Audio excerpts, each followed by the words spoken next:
When thinking of Cold War espionage, the rivalry between the USA and the Soviet Union typically comes to mind. However, China was also deeply invested in acquiring American secrets after the end of the Second World War. A talented linguist and translator emerged as one of China's most valuable assets. Larry Wu-tai, who operated as a spy undetected for over 3 decades, provided crucial intelligence to his handlers, significantly aiding Chinese espionage efforts and, some argue, setting the scene for China's later rise to global dominance.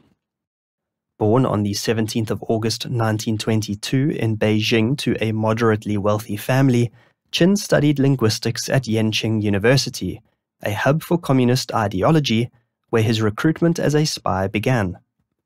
Fluent in English and several Chinese dialects, he worked as a translator for the British and Americans during World War II. In 1948, after completing his studies, Qin started working at the US consulate in Shanghai as the lead translator. By 1950, he was transferred to Hong Kong, where his disillusionment with American actions and tactics during the Korean War finally saw him recruited in earnest as a Chinese spy. He started to pass critical information to Chinese handlers, identifying loyalists and traitors among Chinese prisoners of war. In 1952, Qin joined the Foreign Broadcast Information Service in Okinawa, Japan, a branch of the CIA. His role involved translating Chinese radio broadcasts, which provided the US with insights into Chinese geopolitical intentions. Qin exploited this position to relay information to his Chinese handler, Mr. O, allowing Chinese intelligence to strategically respond to US operations and to tailor publicly broadcast information.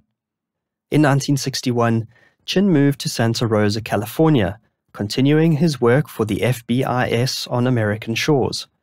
During this period, Qin became a naturalized US citizen and his espionage activities intensified, establishing clandestine communication lines with Chinese agents in Toronto and New York. By the 1970s, Qin had established himself as the CIA's foremost Chinese translator and was working at the FBIS headquarters in Roslyn, Virginia. Among the critical information that Qin leaked were details about US President Richard Nixon's secret plans to visit China for the first time, insights on the Vietnam War, and the identities of US agents in China.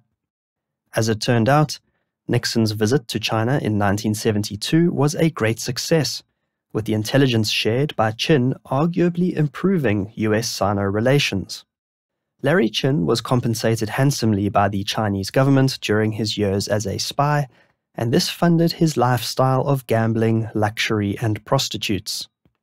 Qin, however, made his first misstep in 1982 when he attended a banquet in Beijing held in his honor by Chinese intelligence.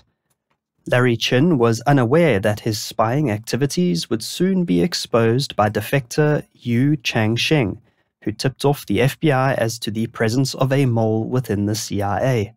This tip-off led to a year-long investigation called Operation Eagle Claw. The investigation produced only circumstantial evidence, but it appeared certain that Larry Wu-tai, who had by that stage already retired from the FBIS, was a Chinese spy.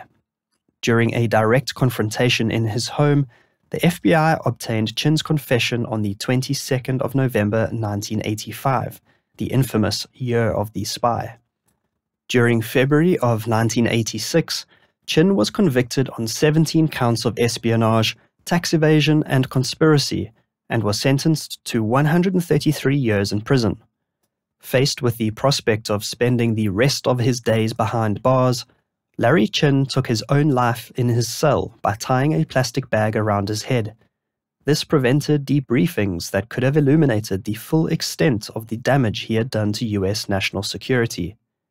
It has long been suspected that his decision to end his life was influenced by assurances from Chinese officials that his family would be taken care of if he took his secrets to the grave. The Qin case was a wake-up call not only to the CIA, but to the entire US government about the threat of Chinese espionage. In the end, Larry Chin's legacy is one of betrayal, but also of a man caught between two worlds, whose initial noble yet naive intentions were overshadowed by personal greed and a complex web of international espionage.